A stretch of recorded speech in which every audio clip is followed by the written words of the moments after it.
Udong Assemblyman Dato Sri TIONG has called for stern actions to weed out the rampant gang activities, especially in Sibu district. He added that the recent shooting incident had sent shockwaves throughout the entire Sibu community and triggered concerns about the possibility of mass availability of firearms in Sibu, leading to deep anxieties about personal safety. Commenting on the New Year's Day shooting incident at Jalan Wong King Ho, which saw 3 men injured, the Tourism, Arts and Culture Ministers said police must prevent such incident to ensure the peace and the safety of the Sibu community. He urged the Sibu police to take swift, decisive actions to solve the case and put an end to the trigger-happy criminals menacing the society. TIONG, who is also Bintulu Member of Parliament, is confident that Sibu police are capable of combating criminal elements and urged them to step up law enforcement efforts through increased patrols in security-sensitive areas such as entertainment venues and bars. In the Monday afternoon incident, 3 men were injured after 2 masked gunmen opened fire at a coffee shop. On Tuesday, Sibu police activated a manhunt for 2 suspects after 10 9mm bullets were recovered from the crime scene, believed to be from semi-automatic pistols used by the suspects.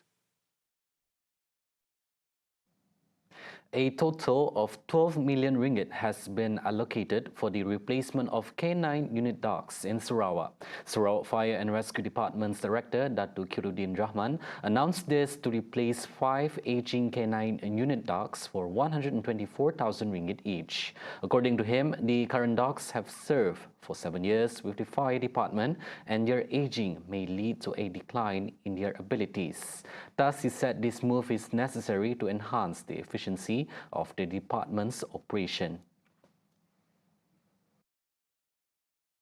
Dan anjing ni kalau 7 next year will be the critical years lah. So kita tengok anjing boleh efektif untuk kita 8 tahun. 8 kali dengan 7 56. Dan dah cukup masa untuk pencen lah. Kalau tambah 4 tahun dia 60 lah. Tapi banyak anjing sebenarnya ambil option awal lah 56.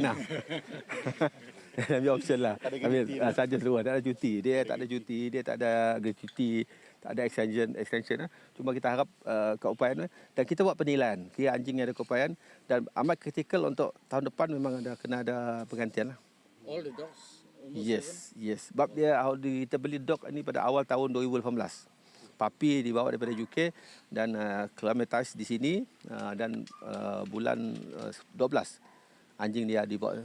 Meanwhile, regarding retired K9 units, he disclosed that it is advisable to euthanize cadaver dogs after extensive service due to potential health issues resulting from their heightened senses. Kiruddin noted that their specialized training causes their abilities to surpass those of regular dogs, leading to a shorter lifespan. Sebab selalunya berdasarkan kepada pengalaman kita, anjing ni bila dah sebagai anjing kadeva yang menggunakan banyak keupayaan hidung dia, it's advisable to put them to sleep lah. Kerana dia kesannya banyak, kita tidak mahu dia sakit lah. Kita tak akan menerima, kebanyakan anjing-anjing ini akan ada kesan-kesan lain. Sebab keupayaan mereka dilatih untuk melebihi daripada anjing biasa. They are trained to use their senses more than other anjing because they are trained for that one. So dia punya keupayaan ni akan lebih pendek masa dia lah. He spoke when met by reporters after the burial of the K9 dog Cliff at the Syrian Fire and Rescue Station in Syrian on Thursday. Firefighters from the Fire and Rescue Department Bomba Sarawa gathered for a solemn ceremony this morning as one of their comrades, Tracker Dog Cliff, who had dutifully served in the K9 unit for nearly 7 years, crossed the Rainbow Bridge and was laid to rest in the backyard of Bomba Syrian Station. His handler, Stephen Ambu, could not hold back tears as he tenderly placed Cliff's remains into the burial ground. According to Stephen, fond memories were created with his 4-legged partner throughout their search and rescue missions in Sarawa. Cliff's exceptionally friendly nature endeared him to many. Stephen Ambu noted that Cliff's passing after battling a bladder tumor had a profound impact on all officers and members of the Sarawak Fire and Rescue Department. As the handler of Cliff and 2 other canines before him, Stephen said it is always difficult to let go of one of their own, having formed a strong connection with the dog, from ensuring his health to witnessing his happiness. I have no idea which one is better. The best memory with him is he's actually Cliff ni dia too, what you call this, excited, and then he's a very intelligent dog, and then very fast. I'm almost 47. He's only, what you call this, how old is he? 49. Actually, the dog, I'm too old. He's every time I get a new dog, he's faster than me. That's why I just, what you call this, discontinue with him. The best thing I with him is just suka panjat-panjat lah. Even Dato also, he also know very well about Cliff. Very friendly dog lah. The English Springer Spaniel, born in the United Kingdom in 2016, joined the Bomba Sarawak Canine Unit in 2018 and specialized in cadaver or corpse detection. He last served on a mission to Long Miri to search for a drowning victim before succumbing to a bladder tumor on December 25, 2023. Sarawak Heart Foundation (SHF) has contributed 100,000 ringgit towards a fund for genetic testing for inherited cardiovascular disease at Sarawak Heart Centre (SHC). The foundation in a statement said that the fund, initiated by consultant cardiologist Dr. On Yen Yi, has thus far benefited 58 patients, including 8 children, since its establishment in 2021. Dr. Un highlights the significance of genetic testing in confirming diagnoses of inherited cardiovascular diseases and facilitating personalized treatment. This not only aids in reducing unnecessary anxiety among family members, as those without the specific genes are unlikely to be affected, but also enables targeted medical approaches.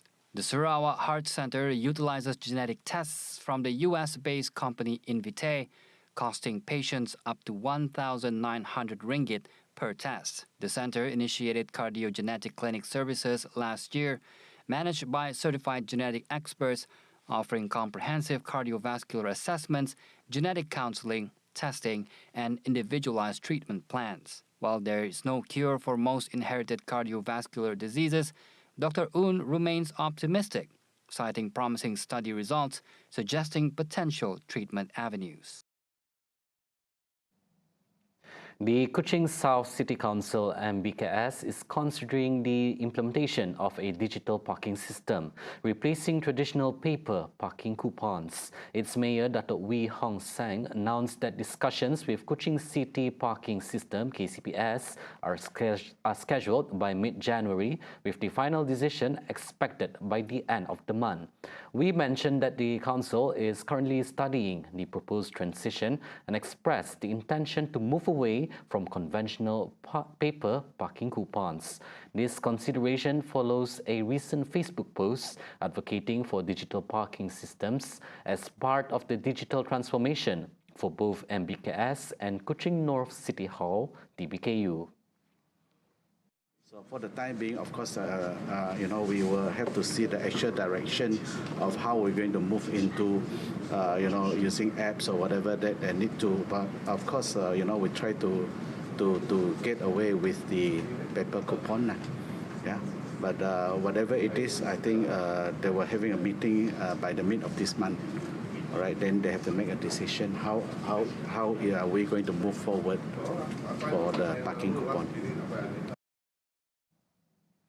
Sarawak has been selected to host the 2024 National Journalist Day celebration on May 27. Communications Minister Fahmi Fadzil said the celebration will be graced by Prime Minister Datuk Seri Anwar Ibrahim.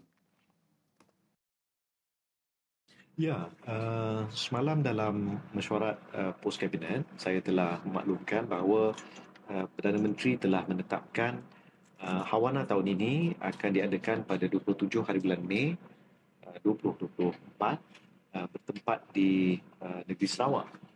Beberapa perbincangan akan diadakan termasuk dengan SS Kerajaan Negeri untuk menentukan beberapa perkara, dan di peringkat persekutuan bernama akan terus mainkan peranan untuk bantu dari segi beberapa aspek keurustiaan, dan pihak kementerian juga akan terlibat. Jadi masih baru, tapi tarikhnya adalah insya-Allah 27 hari bulan Mei 2024 bertempat di Sarawak. Tapi lokasi yang tepat akan dibincangkan dan diputuskan, dan kita insya-Allah akan umumkan. Sarawa looks forward to celebrating the local media's work when it hosts the next National Journalists' Day, or Hawana, in May this year. Welcoming the news of Sarawa's appointment as the host state, Kuching Division Journalists Association, or KDJA President Ronnie Teo, said this came after the association mooted the idea last year. Ronnie revealed that the association was the first to propose the idea during KDJA's visit to Hawana 2023, held in April. In a statement on Thursday, Ronnie believed that Sarawa has the potential to host one of its editions. He also disclosed that the proposal has received support from the Premier of Sarawa, Datuk Patinggi Tan Sri Abang Johri Tun Openg, who echoed KDJ's confidence that the state could host Hawana. Hawana was first held in Kuala Lumpur in 2018, followed by Malacca in 2022 and Perak last year.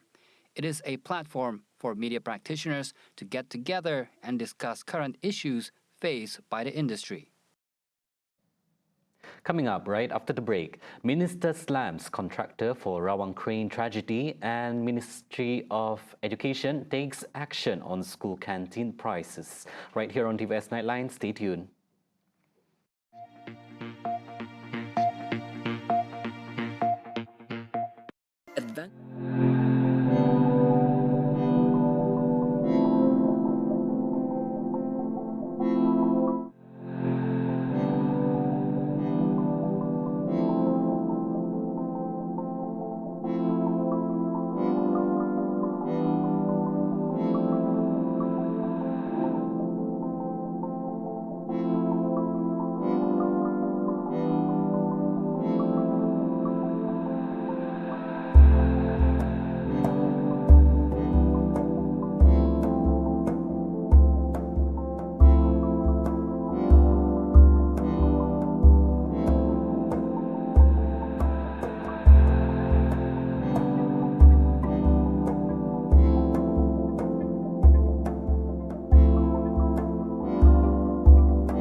Welcome back. The Ministry of Housing and Local Government is allocating 784 million ringgit this year for the implementation of public development projects nationwide. Its Minister Nga Kor Meng said this follows the records set by the ministry last year when they successfully implemented 5,196 projects with an allocation of 700 million ringgit, which is also the highest number of projects implemented in the ministry's history. According to Kor Ming, the 86 million ringgit increase is to ensure that everyone gets to enjoy the comforts of public development. Tahun ini menerusi kelangsungan kecemerlangan kementerian, KPKT akan belanja 784 juta ringgit. Satu peningkatan yang mendadak lagi untuk terus melaksanakan.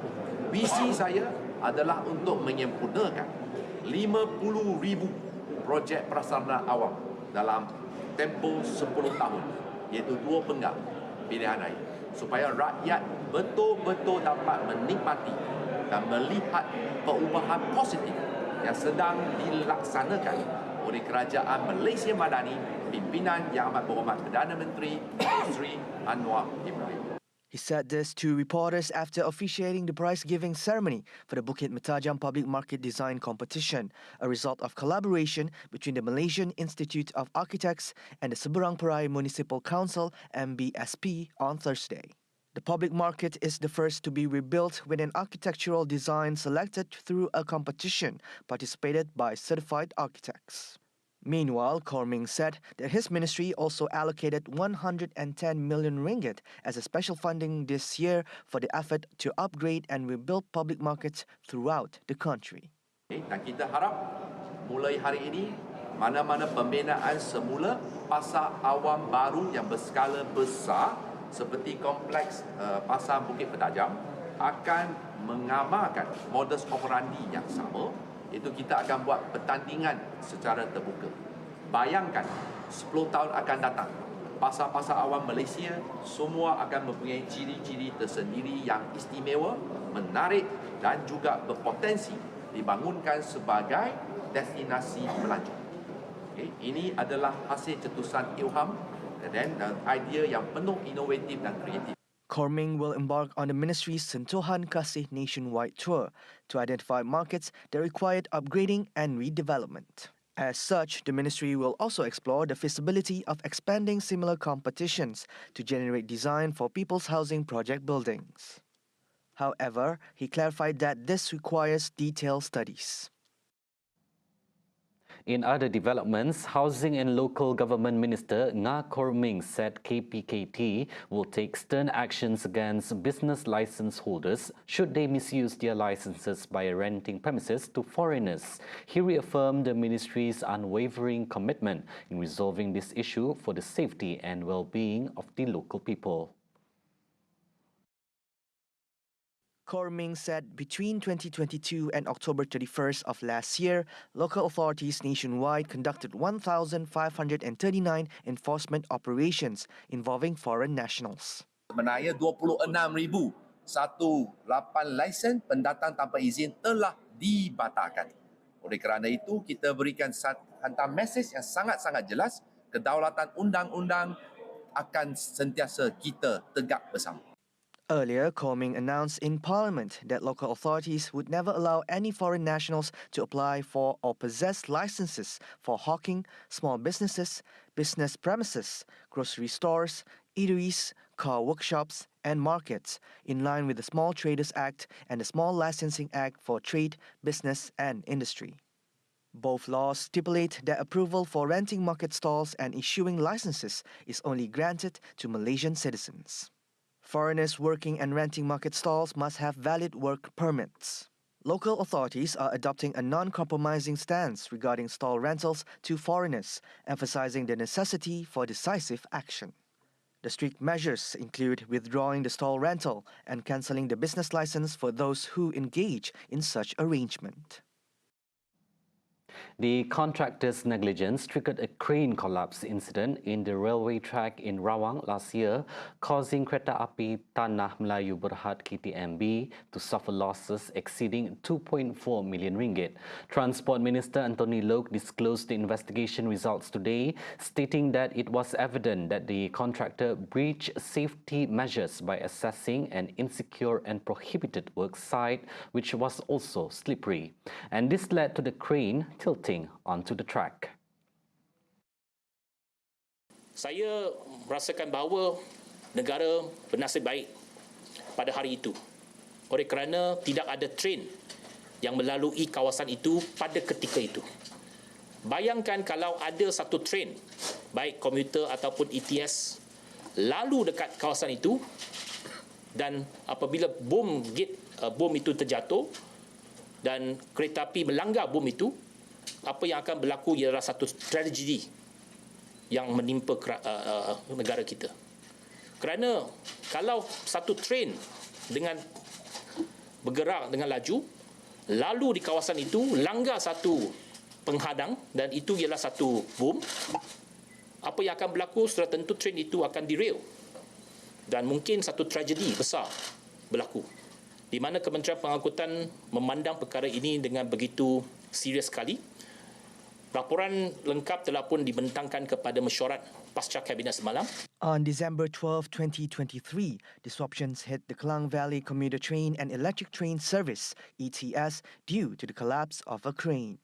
The crane, utilized in the construction of a multi-story parking project by the Railway Asset Corporation, RAC, fell onto the railway track between Rawang and Kuching around 5:53 p.m. Following that incident, the Department of Occupational Safety and Health, DOSH, issued an immediate prohibition notice and suspended the contractor involving SLPMA 35086 crawler crane since last December until a date to be announced later.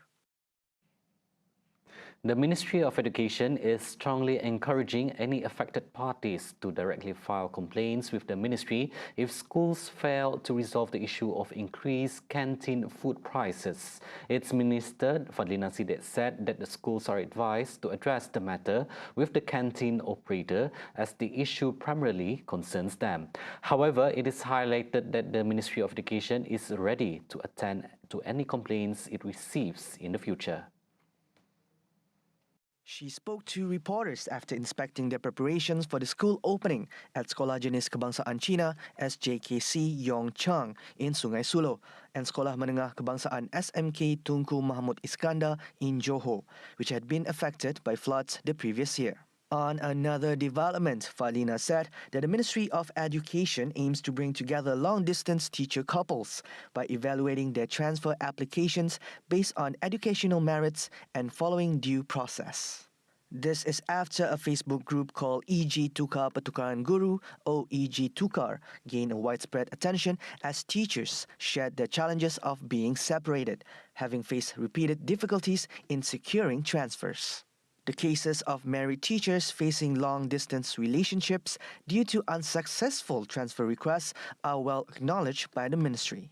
She emphasized that the transfer applications are ongoing and are reviewed 4 times a year, taking into account school holidays records. Fadlina ensures that the ministry will base all applications on the matter on a set criteria.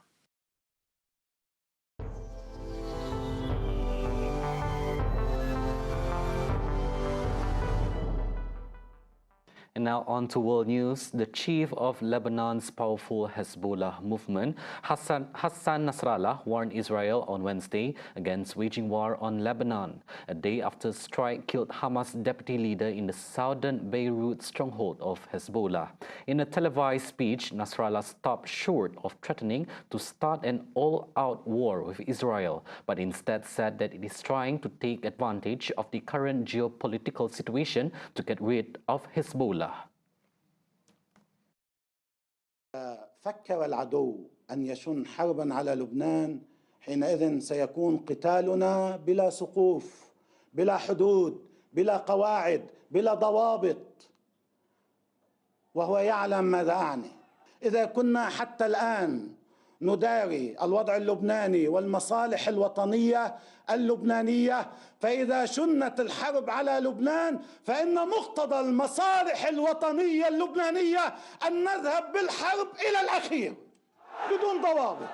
Hamas and security officials in Lebanon accuse Israel of killing Saleh al-Aruri and 6 others in an alleged drone strike on Tuesday. He is the most high-profile Hamas figure to be killed during the war, and his death came in the first strike on the Lebanese capital since hostilities began. Hassan described the strike as a dangerous crime. الجريمة أمس هي جريمة كبيرة وخطيرة ولا يمكن السكوت عليها، والأمر لا يحتاج إلى الكثير من الكلام، وكما قلنا في بيان حزب الله أمس هذه الجريمة الخطيرة لن تبقى دون رد وعقاب.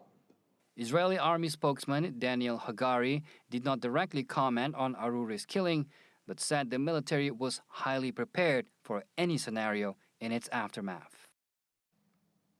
A New Jersey Imam Hassan Sharif passed away earlier today, having succumbed to injuries sustained when he was shot just outside his mosque in Newark last Wednesday. New Jersey Attorney General Matt Platkin said the victim was shot multiple times, adding that the killing did not indicate any bias or domestic terrorism. He further said that considering the ongoing global events and the increasing prejudice faced by various communities throughout the US, especially the Muslim community, many individuals in New Jersey are currently grappling with an intensified sense of fear. Since the commencement of the Israel-Hamas conflict, there has been a notable uptick in Islamophobic and anti-Semitic attacks throughout the United States. Meanwhile, in a statement, the Council on American Islamic Relations praised Sharif as a symbol of leadership and excellence. The organization emphasized, quote, "As always, and regardless of this particular incident, we recommend that all mosques keep their doors open and exercise caution, particularly in light of the recent increase in anti-Muslim bigotry." Approximately 300,000 Muslim Americans reside in New Jersey. And that's the update for TVS Nightline. I'm Lorenzo Isaac. Thank you for watching and have a good night.